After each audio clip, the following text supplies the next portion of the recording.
Assalamualaikum warahmatullahi wabarakatuh. Nama saya Hendriansa Sarban, NPM 19173, mata kuliah Hukum Tata Negara, dengan dosen pengampu Dr. Sanijar Febri Haryati, SHMH, Fakultas Hukum Universitas Bung Hatta. Di sini saya akan sedikit menjelaskan tentang sejarah ketatanegaraan Indonesia.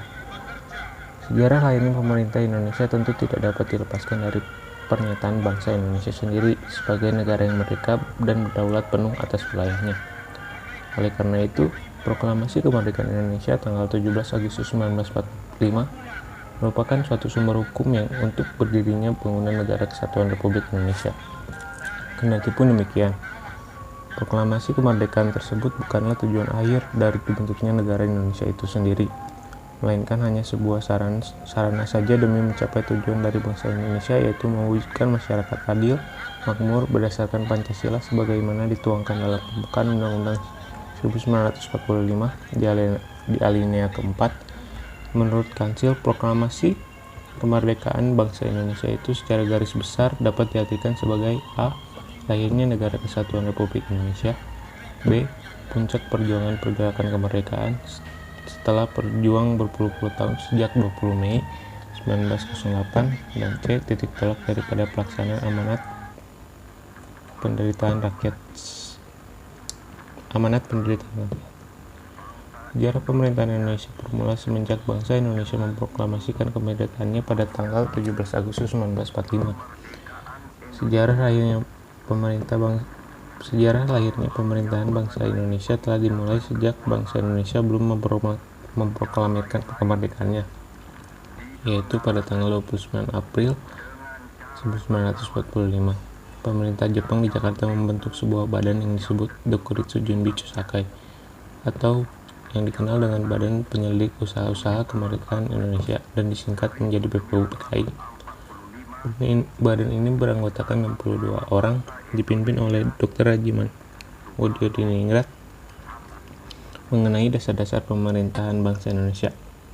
Hal ini terdapat dalam Undang-Undang Dasar Negara Republik Indonesia 1945 dan bangsa Indonesia. Sejarah pemerintahannya ada sejak berlakunya Undang-Undang Dasar pertama, yaitu Undang-Undang Dasar Negara Indonesia 1945 yang diberlakukan sejak 18 Agustus 1945 atau sehari setelah proklamasi kemerdekaan Republik Indonesia. Selama berdirinya BPUPKI, lembaga ini telah mengadakan sidang sebanyak 2 kali, yaitu pada tanggal 29 Mei sampai dengan 1 Juni 1945 dan tanggal 10 sampai dengan 16 Juli 1945. Dalam melaksanakan tugasnya sebagai penyelidik usaha kemerdekaan Indonesia, BPUPKI membentuk sebuah panitia kecil yang bertugas untuk merumuskan hasil-hasil perundingan badan itu. Panitia kecil ini terdiri dari 9 orang. Itu akhirnya pada tanggal 22 Juni 1945 berhasil menyusun rancangan pembukaan Undang-Undang Dasar 1945. Dan itu, BPUPKI juga telah berhasil untuk menyusun sebuah rancangan Undang-Undang Dasar Negara Republik Indonesia setelah berhasil membentuk RUU Undang-Undang Dasar tersebut. Akhirnya badan ini dibubarkan dan sebagai gantinya dibentuk sebuah badan yang baru yang disebut Panitia Persiapan Kemerdekaan Indonesia atau PPKI pada tanggal 9 Agustus 1945.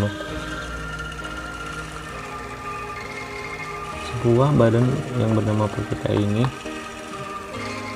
terdiri dari pemimpin rakyat yang telah terkenal, dan mereka juga mewakili daerah-daerah dari seluruh Indonesia.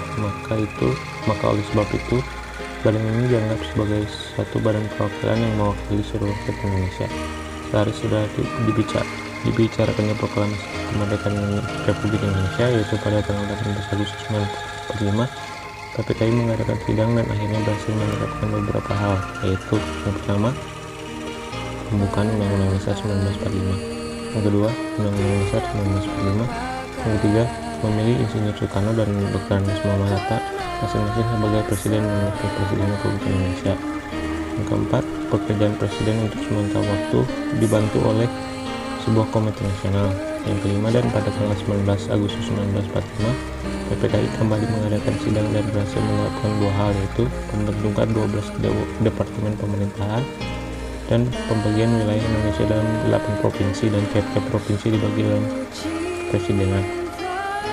Maka dengan terpilihnya Presiden dan Wakil Presiden Republik Indonesia atas Undang-Undang Dasar 1945, maka secara formal negara Indonesia telah memenuhi syarat-syarat terbentuknya sebuah negara, yaitu A. Adanya rakyat tertentu, B.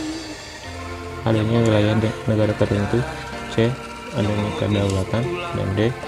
Adanya pemerintahan dalam suatu negara. Sekian materi yang saya sampaikan tentang sejarah ketatanegaraan Indonesia. Assalamualaikum warahmatullahi wabarakatuh. Indonesia hidup bernafas dalam geram tubuhku.